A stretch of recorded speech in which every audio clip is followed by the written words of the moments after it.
Comment regarder un film ou une série?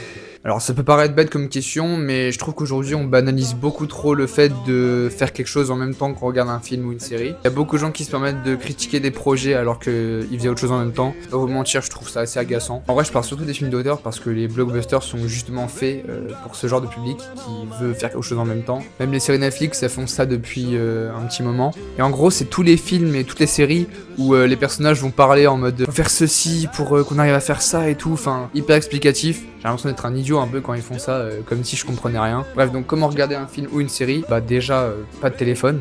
Ça paraît basique parce que des fois il peut se passer des choses dans le fond de l'image, sans bruit, juste quelque chose qu'on est censé remarquer, un truc discret, enfin il y a plein de trucs comme ça qu'on peut rater si on regarde pas. Le moins de pauses possible, parce que de 1 ça casse l'immersion. Et du coup ça peut casser la mémoire, un peu avoir des trous de mémoire, donc après vous devez recommencer le film et c'est une perte de temps. En une seule fois, pareil, ça casse l'immersion, trou de mémoire. C'est un truc que j'ai arrêté de faire, que je faisais il y a pas si longtemps, c'est de commencer un film ou une série en mangeant. Pareil, quand on mange, on regarde ce qu'on mange, donc on va rater des trucs, et quand on mâche, on fait du bruit. Surtout si vous mangez des chips, c'est pas top. Encore quand vous regardez un film sous-titré, ça va, mais quand on est sur un film sans sous-titres, un film français, ou parmi vous il y a peut-être des gens qui regardent des films dans certaines langues sans sous-titres, et pareil, on va pas manger, parce que sinon on va pas entendre ce qui se passe.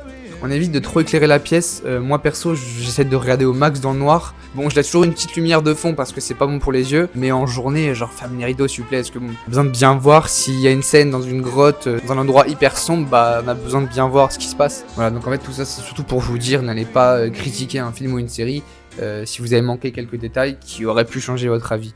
En tout cas, moi c'est Sacha. Si t'aimes les films, les jeux vidéo et le design numérique, t'es le bienvenu.